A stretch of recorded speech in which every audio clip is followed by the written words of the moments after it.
In terms of our questions, I want to start with District Attorney O'Malley. Last month, Alameda County charged a suspected trafficker with 8 felonies in a case originating in Texas. While we know that you were unable to discuss this latest prosecution because it's ongoing, are there any recent case studies that you can share with us? Recent cases.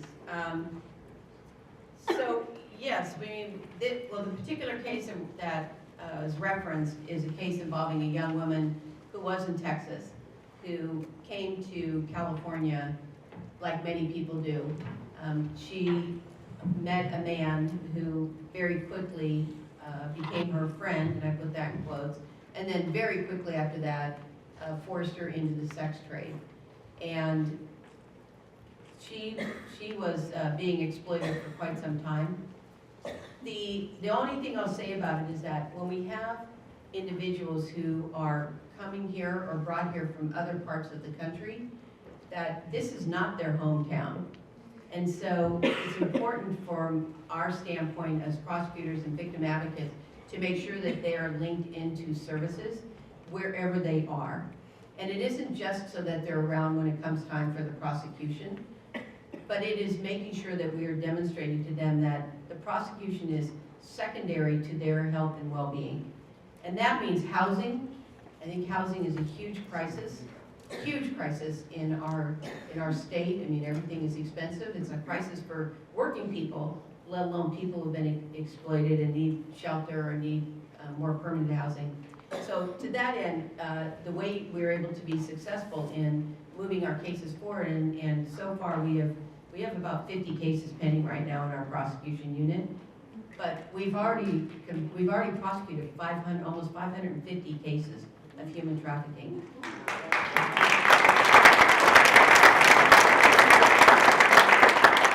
And all of those have involved the victim survivors stepping forward and testifying. So part of that is demonstrating, again, I cannot say enough about our demonstration of our own humanity to what has happened to the individual or individuals who've been trafficked.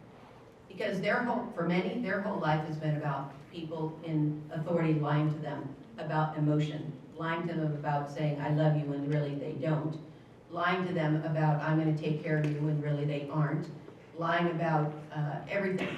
And so our ability to be authentic and to show genuine caring really helps assure people to trust us, that when we do go to court, that we are going to do the best we can, and we're going to make sure that the individual doesn't hurt someone else or exploit someone else. We had a very big case that finished trial recently with 2 young women, and 2 of them, they disappeared to us. They got lost in the fabric of America. But when we reached out to their network, they came back. And when they came back, we were ready to support them as they went through the prosecution. And both of the young women were able to testify. The guy was prosecuted, the guy was convicted and sent to prison. I think it's about 57 years for him. And so, I think that that's part of the strategy around being successful at prosecuting, is not treating people like they're a piece of evidence in the case. It's understanding this may be our case, but it's their life. And that is one reason that motivates us to build up resources, particularly housing. I just can't say that enough, because if there's nowhere to go once they're separated from the exploiter, then what do we expect? Really, what do we expect? So that's really motivates us. Thank you. SAC Spradlin, HSI has long been the leader in labor trafficking cases. Can you talk about HSI's role in the recent federal trafficking indictment in the Hernandez case out of Hayward? Yeah, so I can't go into a whole lot of details about it because it is ongoing, but a fantastic case. Labor trafficking, so basically an individual owned a construction company or construction firm. He was indicted and subsequently arrested for harboring undocumented immigrants for commercial advantage or private financial gain. And that's awesome. That's definitely a win. But more importantly to HSI, and I think to everybody in this room and on this panel, that was a case where during 3 criminal search warrants that were also executed, 18 victims were rescued. That's an awful lot in one operation, and during the course of that investigation, we're currently at 38 victims rescued in this labor trafficking scheme. So it's always a huge win to arrest the subject that's doing the terrible things. But again, for HSI, and I can't stress this enough, our human trafficking investigations are victim-centered. I can tell you unequivocally, and I'm going to say that again, I can tell you unequivocally that HSI will actually cut short a criminal investigation if it means we can go in and extract or rescue a victim.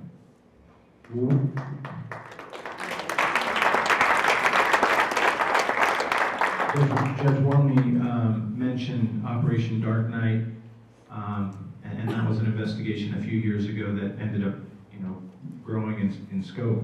But during that investigation, we had to make the very difficult decision because we were monitoring telephone devices, which is something I'd like to see more in human trafficking cases, quite frankly. It happens a lot with narcotics, and it happens a lot with financial crimes, but it's something I would like to start seeing prosecutors, federal or state, to take on more of that active role to where we start monitoring human traffickers. So during that case, that's what we were doing, and some evidence came to light that upwards of 50 women were being victimized daily, meaning there was 50 times per victim a day. As in rape, victimized. Crazy, right? So, do we keep working that case? Do we just keep building, the mountain of evidence, or do we cut it short and extract those victims and let the evidence take care of itself in regards to the bad guys? I think you guys know what the answer was, and that's exactly what HSI does, and is what we're of course willing to do, because again, our human trafficking investigations are victim-centered. And to reiterate something that the DA said a few minutes ago, because it's something I think gets lost in the translation. HSI, and I sign them, I'm not going to say daily, but weekly. Whenever we get a request for a T visa, continued presence, U visa, because we've identified a victim, I sign them. I don't look at them and go, well, we could remove this person from the country and that person's probably going to come back or be victimized even further in their home country. That's not what happens. I sign each and every one of those.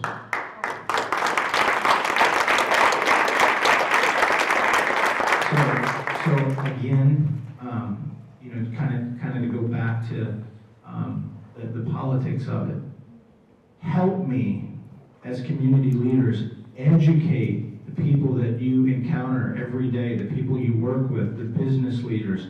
Help me educate them. It's one thing for the district attorney or the U.S. attorney to know exactly who HSI is and what we do and how we do it, but I need the help.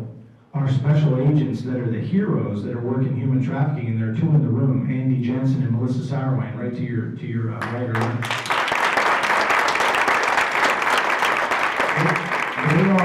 They are the operators that are in this fight, completely dedicated to uncovering human trafficking schemes and scams and rescuing the victims.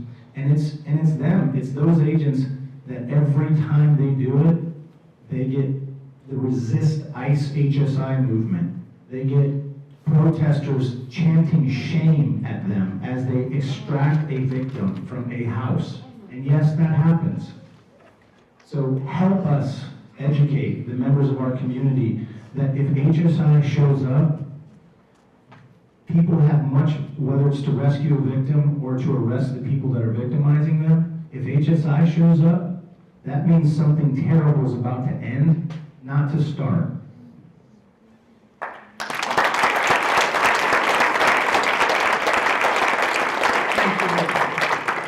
ADA Singh, in addition to your groundbreaking and award-winning work in the Jeter sex trafficking prosecution, you also helped to create the 2017 Human Trafficking Toolkit for judicial officers in California.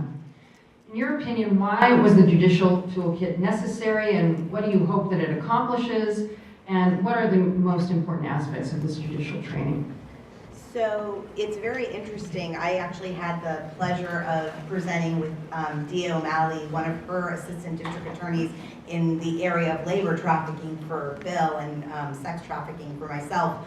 But it's interesting, when I was participating in the trial and educating the court on the issues that were presented in our case, I realized how little the bench knew about human trafficking, both the labor side and the commercial sex side. And so the Judicial Council, which I'm very honored to be a member of, specifically the collaborative courts portion of the Judicial Council, took the monstrous task on of a 3-year project, and that's how long it took, a 3-year project to put forth a manual for all the judicial officers in the state of California. I would say it's judicial training 101 for dummies, for anybody who's like tech late like I am and read every single manual that gives me the easier shortcut on how to do anything on a computer or anything tech. But that being said, the judges in the state of California know the word human trafficking, but oftentimes they don't understand the nuances in regards to the law. They don't understand the nuances in regards to their obligation on judicial rulings. They don't understand the after effect and the restitution laws regarding survivors of human trafficking, which is an important aspect of any civil, criminal, state, or federal prosecution, either sex or business labor trafficking. And it's because of that huge gap that even if we can get the survivors to come forward, and even if we can get them into the courtroom, then what? How are they supported? How are they treated?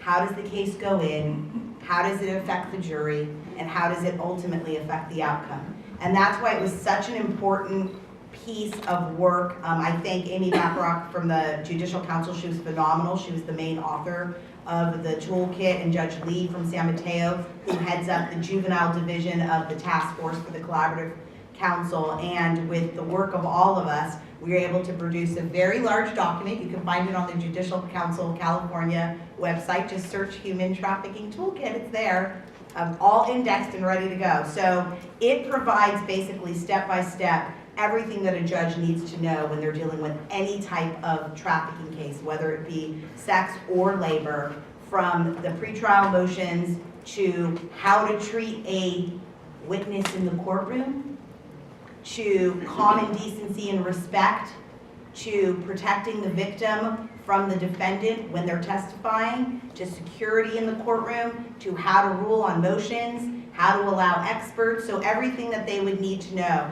And we just recently finished a training, as I was saying, with one of D.A. O'Malley's assistant DAs, and he was speaking about labor trafficking. And because labor trafficking can be so nuanced, it can be as something as simple as working a few hours over and not being paid, or not getting the proper medical coverage, or working 7 days a week, or all these slight little things that wouldn't necessarily put on the red light. These are the sort of things that just because judges are educated in the law does not mean that they actually honestly understand that that in itself can be a form of trafficking. So educating is a really important part of what we do on the enforcement side, because ultimately, without that education of the courts, we can't do our job. So I think that was probably the most important part of providing that information in the toolkit, and now it's available for everybody. Are you sensing that they're getting it? They absolutely are getting it. I absolutely think they're getting it, and I think the smaller counties It's even more important in the rural areas because, as you know, a lot of times, a lot of our victims come from those rural areas and they're brought into other areas and they're brought across state lines and from out of the country. So I think it's even more important because they don't get to see a lot of the things that we get to see in the urban setting. And I think even just from anecdotal experience, speaking to Superior Court judges, a couple of them, they think it's still an international phenomenon, and the idea that there are local victims is just earth-shattering to them. Absolutely. It's fascinating that they're still, in terms of awareness, where they are, Yeah. so kudos, it's fantastic. Switching over to businesses a little bit, I want to ask Russell, in your expert opinion, what do you think that local businesses could do better to help victims of human trafficking? And I know that's a complex question, given what you had very astutely pointed out, that there are as many different manifestations of this crime and the victims as there are people out there. So given that complexity and the diversity of what we're talking about, do you have any ideas about how businesses generally could help? Yes. So, I mean, first of all, you need to recognize that it depends on the business and how they engage with our society. Are we talking about a local convenience store and grocery market, or are we talking about an auto manufacturer that is a multinational corporation? I would say, though, that they all have a responsibility, from the smallest mom and pop shop to the largest corporations in the world. As a society, we're all influenced on almost every level by businesses and corporations through advertisement and their method of doing business. From the clothes we wear to the cars we drive to the technology that we engage with, even down to who we're attracted to, is influenced by the media and corporations. And so if they're going to have that kind of influence on our life, I think they have an equal responsibility to society as a whole in order to make it a more pleasant place for all of us to live and exist. With this in mind, that responsibility comes in the way of just being more mindful to begin with, as well as engagement with their communities. I think also supply chains, especially when we're talking about multinational manufacturing of goods. A lot of companies, are really good with their first subcontractors and saying, oh, well, this contractor doesn't exploit children or anybody in our supply chain. But what about the subcontractors? Once there's some removal of distance, then the companies here can say, well, it's not on us, we're not responsible, we don't have a relationship with that, so we're not responsible for doing anything about it. And I think that that's got to change a little bit too. I think that requiring that employees in these companies have at least a rudimentary basic level of human trafficking awareness and training, just so that they can be cognizant of it. And even if it's a matter of, if it's just a guy on an assembly line, he can still take that information home and talk to his kids and his family about it and raise that awareness on a small level in his own community, as to the point of having much more extensive and really in-depth training for employees that are engaged in the supply chains, so that when they go over to inspect their subcontractors, they know what to look for and they know how to respond to any issues and red flags that they see. And I think Are there any particular industries that you think, or businesses, or types of businesses, that survivors or traffickers might encounter that could maybe better detect or protect survivors in any way? Well, I mean, so I don't come from this law enforcement background like everyone on this panel. I was a victim of trafficking here in the streets of San Francisco. And the businesses that I came in contact with the most were laundromats, because they were open late and I could get out of the rain and stay off the streets there, and they were warm. There were corner stores, all the liquor stores hanging out there. Either they were a resource for finding Johns and turning tricks, or they were a source of food because I could shoplift out of them.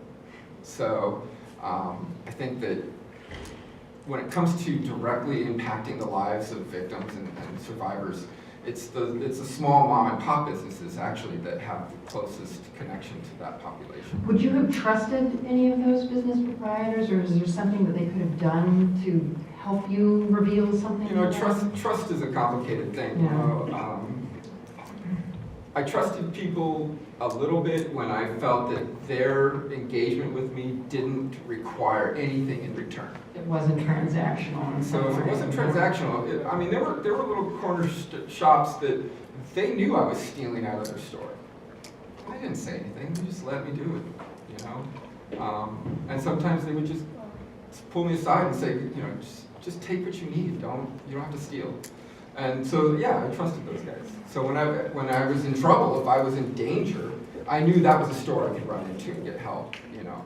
So I think that if we created a network of these stores and these small corner liquor stores and markets as a safe place for someone to go to when they're being persecuted or chased or violence is being conducted towards them, they can go in and then that store has already been aware of phone numbers that they can call, you know, instead of 911, because 911 may not be the right phone call to make at that time. So yeah, I think that there are businesses that can have that impact. Thank you. Can I- Please, by all means. Oh, here, go ahead. And I just have a question, but wouldn't it be a terrific society to live in if you could call 911 and feel totally comfortable because, right?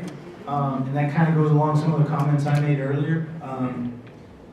It's, you know, there are bad people in every profession that do things they shouldn't do, but, you know, I'm a huge advocate and proponent that the vast majority of people in law enforcement are very good at their job, and they care very deeply for the members of the community and those that are being innocent people that are being harmed or victimized. So I hope that we can get to a place because of forums like this and even larger ones. Wouldn't it be great to like fill an entire arena to have people actually in the fight listening? That can help law enforcement leaders educate others that can't get out of their own way. Because that phone call should be to us, quite frankly. Somebody shouldn't have to run into a convenience store because they're in danger. That phone call should go to law enforcement, who should respond and who should help them out of the situation that they're in. And that's, you know, I hope if you leave with anything that I've said today, it's, you know, sometimes things aren't what people perceive. Take the time, if you're going to be in the fight, you're going to be educated about it, take the time to actually get to know the people that oftentimes you're saying shouldn't be there, or you're saying shame to. You know, take a moment to figure out what those people are actually doing there, because I think you'll find the vast majority of the time they're there to help you, and they're there to take you out of the situation that you're in. So that struck a chord with me, and I think it's important. That's something we need to talk about. You know, it's uncomfortable, and it's not politically correct, but that's something that needs to be discussed, right? That should be the first call that you want to make. So I want to totally agree with that. I mean, it would be wonderful if we could feel safe making that call to 911 and getting the help that we need every time we call that number. You know, unfortunately, a lot of victims are in such fear, not only by their own experiences with law enforcement in the past, but they're in fear from their traffickers, are saying, like, you know, especially in the environment of labor trafficking, and if you're here, you know, illegally or as a foreigner, you don't understand the laws and the rules of what's going on here, then your trafficker is saying, well, if you call the police, they're going to deport you. Well, I mean, if I was in that situation, I would not be calling 911. So, I mean, it's absolutely true. It would be wonderful if we could change that engagement with law enforcement, you know. And the only way we can do that is to all be in the fight and educate That's right. everybody around you. That's right. That's right. And you know, I want to say that I am, from my perspective and my experiences, you know, when I was out there on the streets, law enforcement was not my friend. You know, they were arresting people like me and putting us in juvenile hall and locking us up, or even worse. And I hate to go into those details, but it got worse.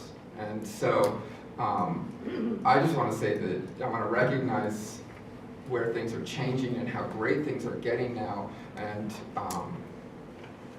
some of the police officers that I come in contact with today, you know, I've seen them in tears because they feel helpless in the light of this issue. So it's just wonderful to see the change in that law enforcement culture. And thanks to people like on this panel are making that cultural change. And that's what we need to keep doing. That is the perfect segue to my next question, and it's to District Attorney O'Malley. Under your leadership as District Attorney, Alameda County's record in anti-trafficking has been unmatched. As of October 1st, 2017, Alameda County has charged 565 defendants and convicted 423 of those, with an incredible 82% successful prosecution rate. These are hard cases. I mean, this is not just some robbery. I mean, these are really complicated cases. These statistics speak for themselves concerning the efficacy of your strategic approach to this crime. How has your approach to anti-trafficking enforcement evolved over time? And in your expert opinion, what should the anti-trafficking community be focusing on in 2017 for maximum impact? First thing is, I created a specialized unit back in 2005. California didn't even have a law until 2006, so we're a little late to the game about recognizing human trafficking. And in the first round of laws, which was important to get on the books, basically the law from 2006 until 2012 was whatever the feds say, that's what we're saying. So there was no real clarity around it. We went back to Sacramento every year, and I know Charlene Bach is here, who was our first vertical prosecutor.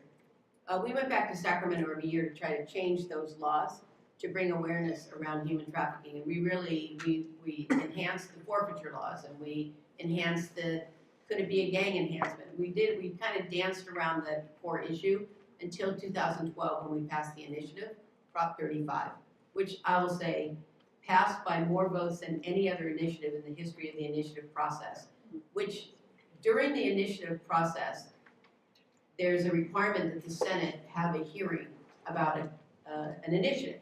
So we went and presented, and one of the questions was, why didn't you come to us? And I said, we did every year, and you didn't do anything.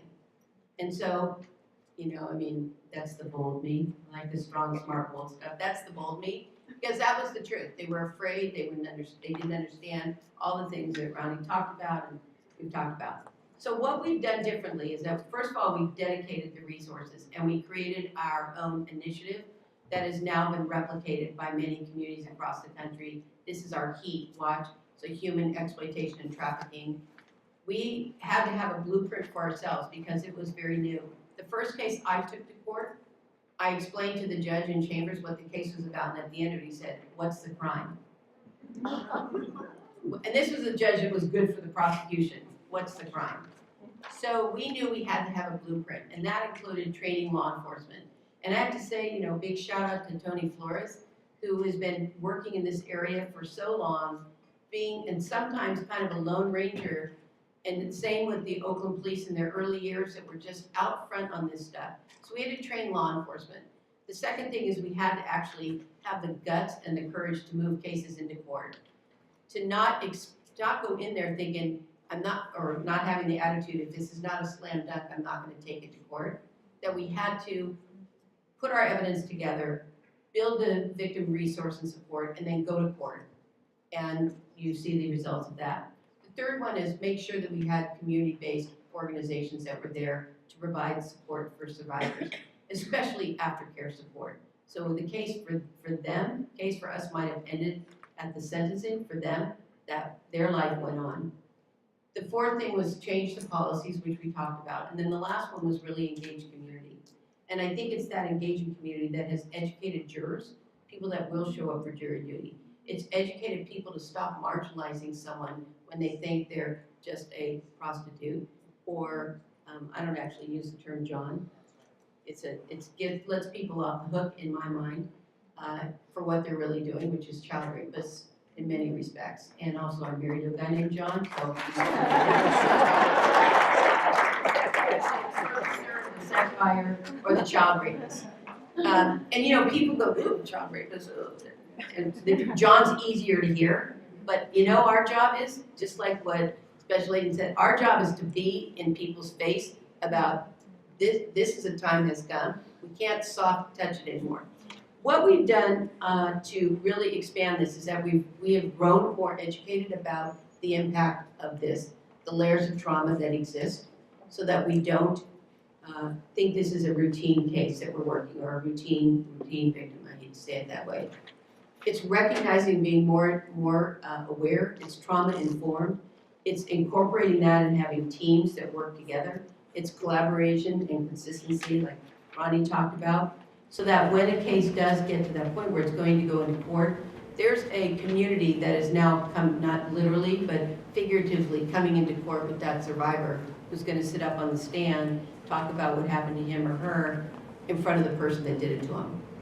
And I think that ability to empower and strengthen the fortitude of the survivor who's coming into court, which takes a lot of courage. If anyone's ever testified, it's a scary thing. I mean, I used to go to court all the time. I don't get to anymore. And I had to testify once, and I was very aware of every single word that came out of my mouth because you're under oath. So it can be a very frightening thing, and all the efforts that we take. The other part is around the labor.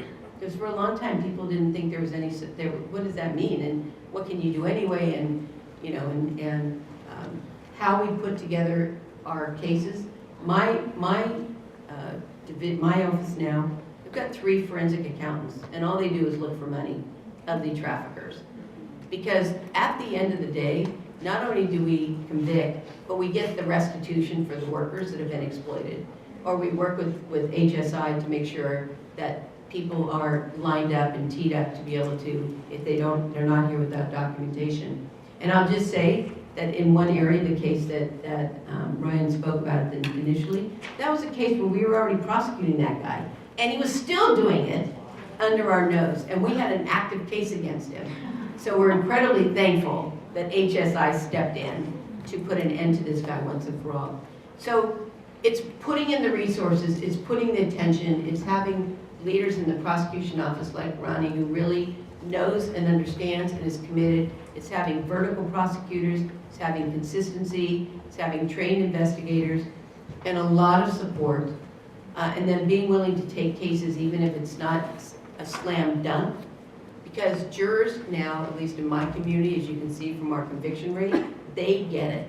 They've been educated, they understand, and the way it's presented, especially with the use of experts. Sarai, you heard from earlier, is an expert that can come to court and talk about these dynamics. And that's really it is treating these with the utmost importance and significance, and particularly in resources. I now have, I think it's now 20 people who are just assigned to human trafficking, between victim advocates, forensic accountants, lawyers, investigators, administrative help. It is the most important type of case, in my opinion, that we're prosecuting now.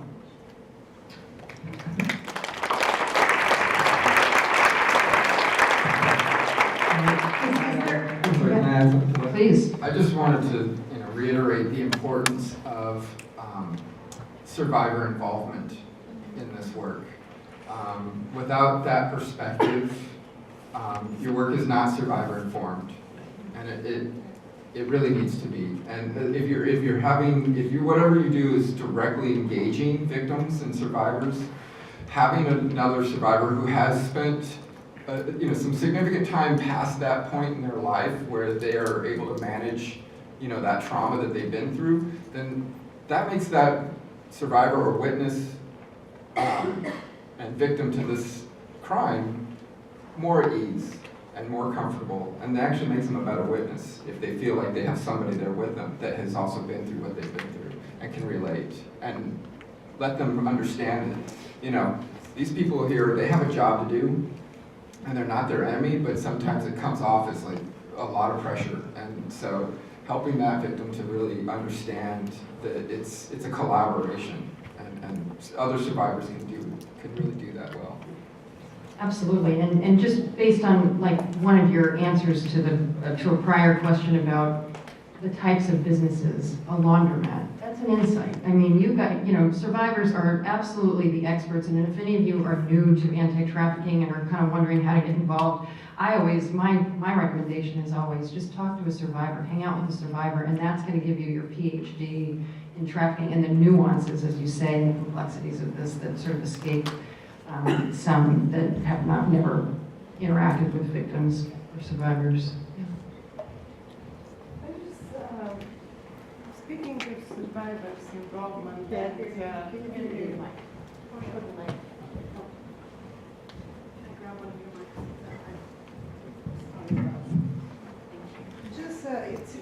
it seems to me it's the right moment to speak about that.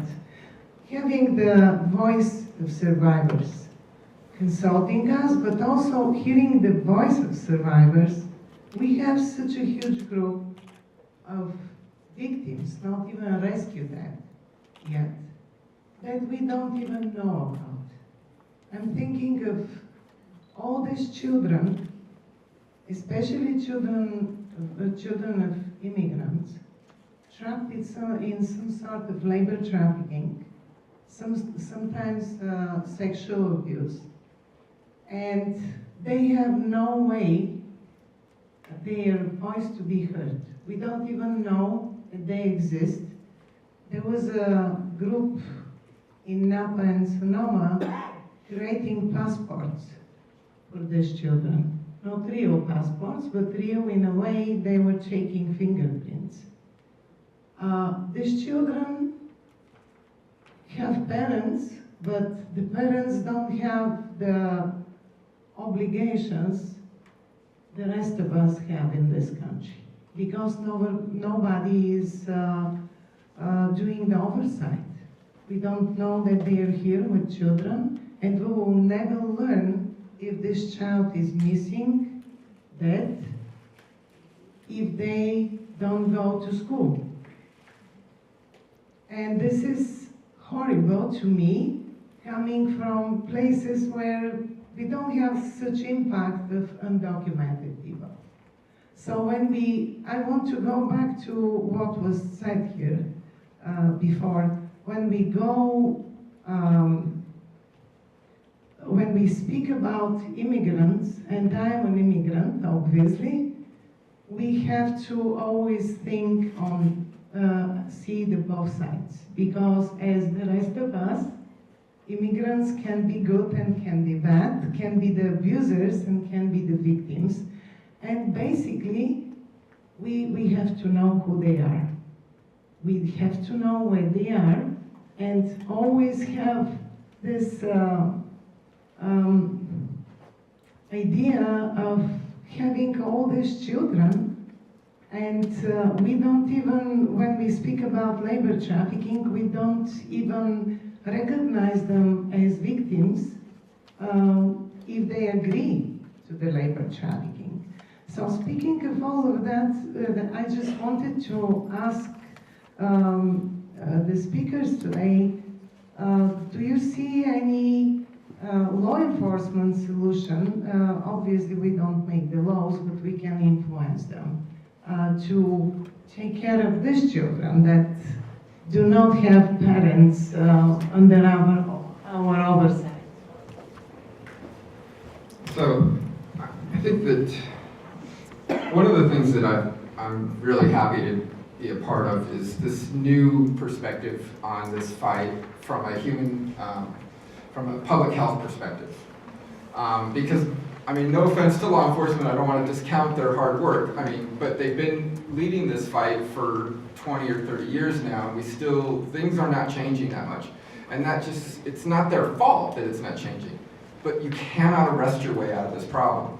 This is a public health issue, and we need to look at it from that public health perspective, along with engaging with law enforcement and having that support and building that relationship, both between that public health and law enforcement. It's not, so far it's been pretty much a law enforcement issue.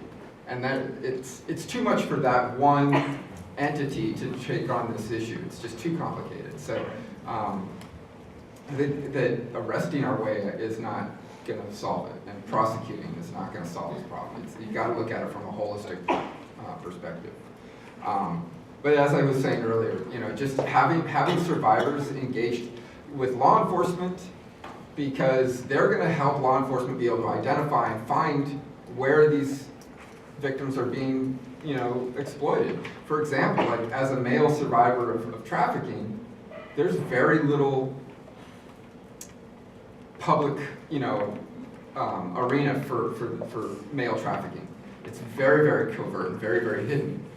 So law enforcement has a really, really hard time finding male victims. So having that survivor perspective work alongside with law enforcement, I think is going to make changes and make a difference in that area.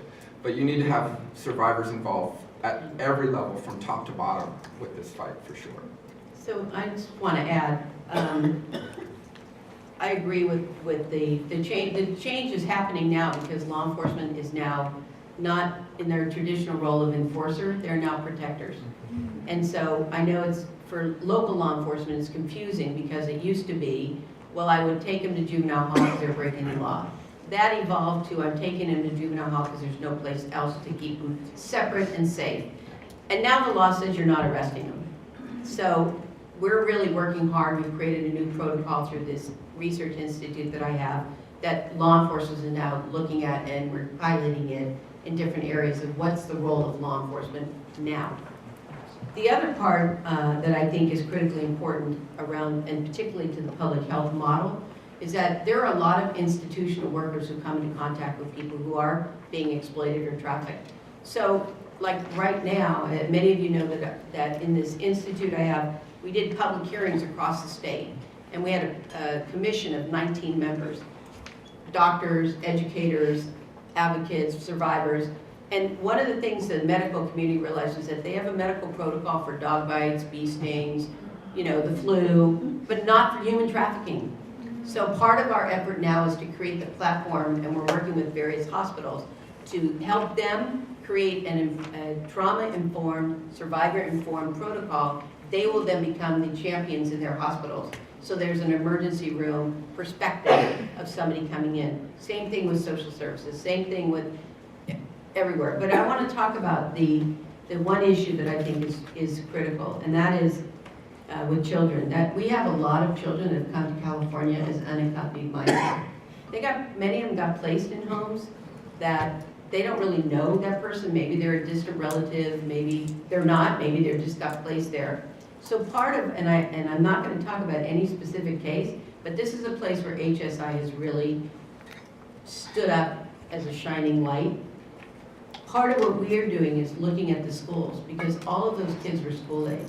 So and I'm just going to use this as an example, if there were 300 children that were placed in a San Leandro school district, and I'm making that up, so don't go back to San Leandro and say that I said this. But a school district, okay, how many of those kids are actually coming into the school? And if they're not coming to school, where are they?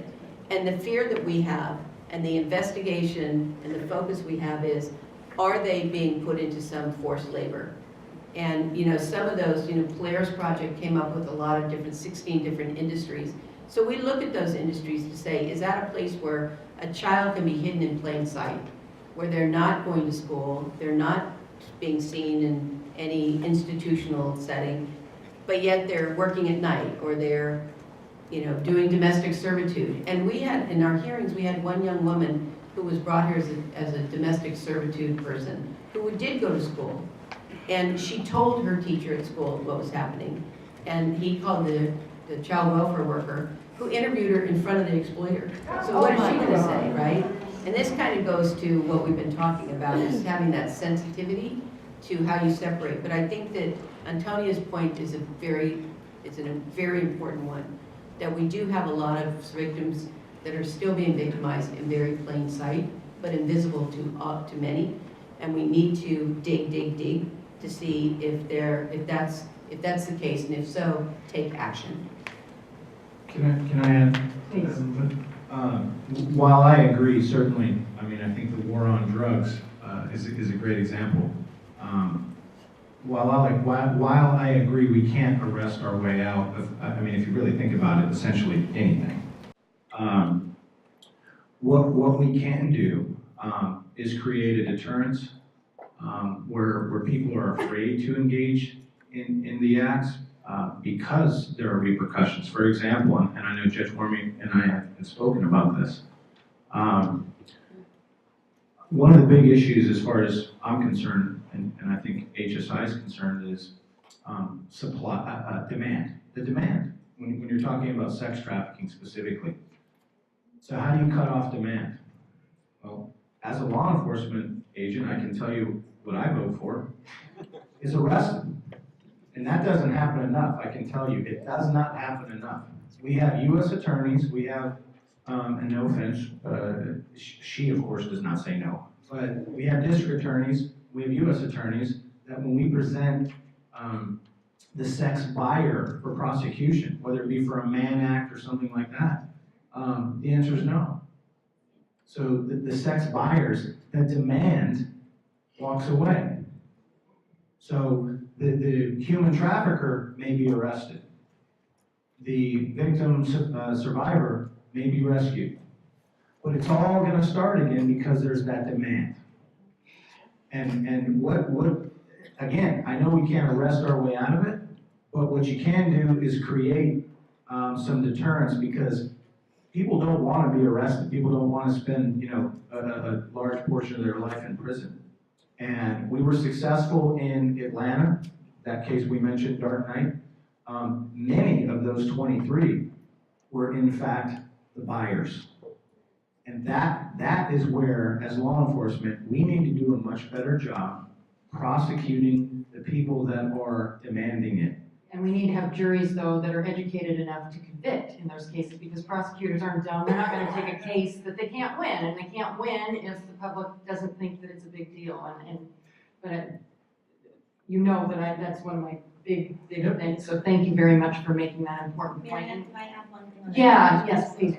So just really quickly, I think one thing that was brought up in the first panel, but that I can't stress enough, is education. You talk about the demand. What about the supply?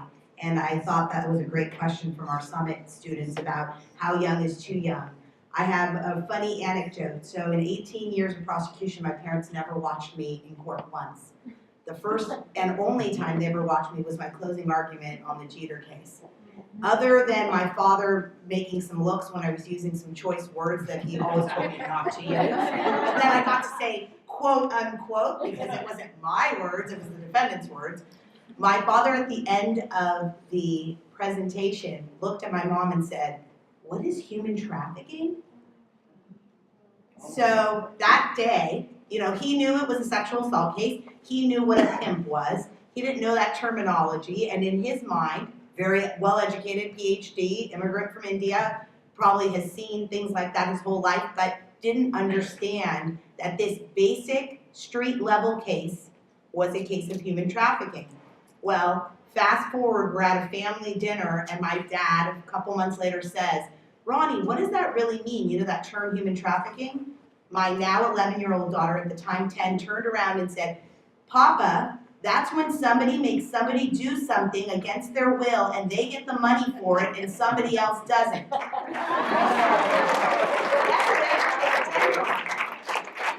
it was part of that, and that kind of was the precipice for what I started, which was a education campaign, not only on cyberbullying and internet safety, but on predator safety. And so we've now expanded that to 3 schools in San Francisco where I go and I teach 8-year-olds to 14-year-olds, so 3rd grade to 8th grade, about internet safety as well as internet predators. And what is the opening door from technology to getting to the supply is internet predators, AKA our traffickers. So that's just another way. Education is a huge, huge piece for people. And the schools is a great, great place to do that education piece. So as law enforcement officers, we can't just be reactive and enforcing. We need to be proactive, and we need to be stopping it before it happens, not reacting to it after it happens. I was going to say that we have time for a couple of questions. The reality is we don't have time for a couple of questions, but we will take the time for a couple I of just questions. wanted to say one thing too, that, I totally agree that we have to end demand, and having stiff, severe consequences is definitely a critical aspect of ending demand. But we have to go deeper than that too. We have to change the cultural acceptance of this behavior. This idea of, well, it's okay because it's the oldest profession. It's like, this just makes it more okay. And if all we do is just focus on arresting and having stiffer consequences for the demand, it's just going to push it deeper underground and make it harder to find this. And these people are still going to be doing it. It's just going to be hidden more. So I think it takes a combination of both severe consequences as well as getting involved in our communities and discussing this and why is it so acceptable and changing the cultural attitudes around this behavior.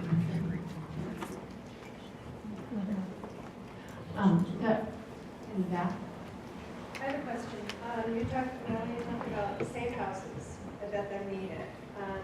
I'm actually going to Southeast Asia for the next 3 weeks, visiting the safe houses in Thailand, Burma, Cambodia, and Bali.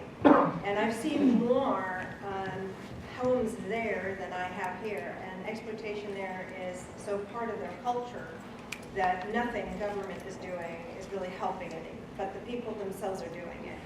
So having said that, I'm involved in an organization that has possibly now been given a home soon that we can create a safe house. And I started the daunting task of just trying to look online as to say, okay, well, my focus would love to be between the ages of 14 and 18 girls, young women. They're girls, they're children, but they're falling between the cracks of some of the safe houses that really are there for women that are over 18.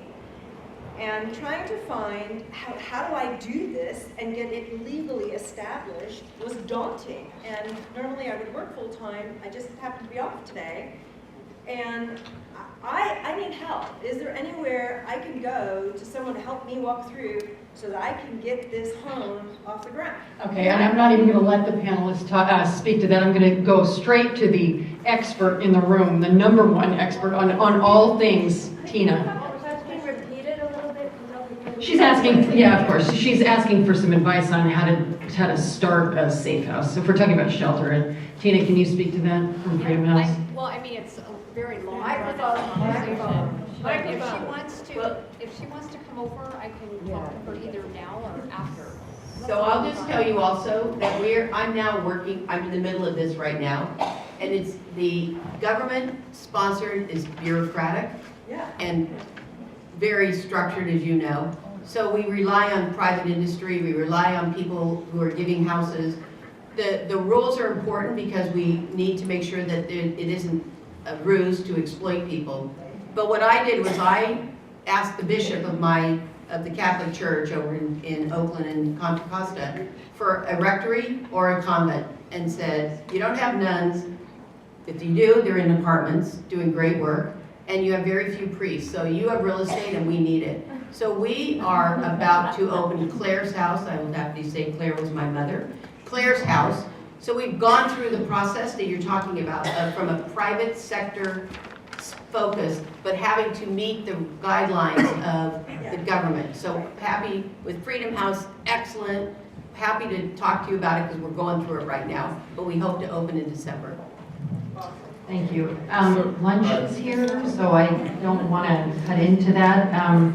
Sarai, do you want to ask the final question today? Yeah, so mine's kind of things in common. So we're talking about demand, and so I just kind of want to know what what is happening, because we spoke about educating judges on human trafficking, and they're the ones that's going to change the outcome of when we are trying to prosecute buyers, customers.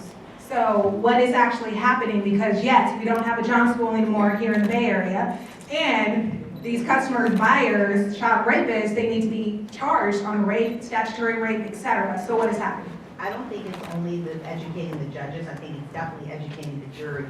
You go into any courtroom right now and you hear a misdemeanor case, and whether it's a DUI or a petty theft or a vandalism or a John case, jurors sit there like, why am I here and why am I wasting time? They'll never convict. And they want to do a homicide, or and then they say, you know what, it's not really the John's fault, and maybe it's not also the victim's fault, it's only the trafficker's fault, because now they've been somewhat educated in human trafficking, but they still see, and a lot of people unfortunately see Johns as addicted people as well. And so in some ways, we still have to educate people because they think they're part of the cycle of human trafficking and not as well received in the realm of somebody who is a defendant in a criminal case. So there's still a lot of education, but let me tell you, there are many disinterested people in San Francisco when it comes to that aspect of the human trafficking chain. So just educating the judges, you may get good rulings, but ultimately that case still has to be in front of 12 jurors who have to unanimously say this person has committed a crime. You know, and let me add to that, from the federal prosecution standpoint, it's as simple in some cases of shaming the prosecutor and saying, you know what, have the guts to take this to court. Don't say no because you don't want your 98% conviction rate to go down. Have the guts to indict these people. And Sarai knows that we've been trying to get legislation passed for the last 3 years. Sarai's been someone we've talked to a lot about, and that is to change the laws around those purchasers who are seeking out children. And we have not gotten out of Senate appropriations, which is the last stop before it goes to the governor's desk.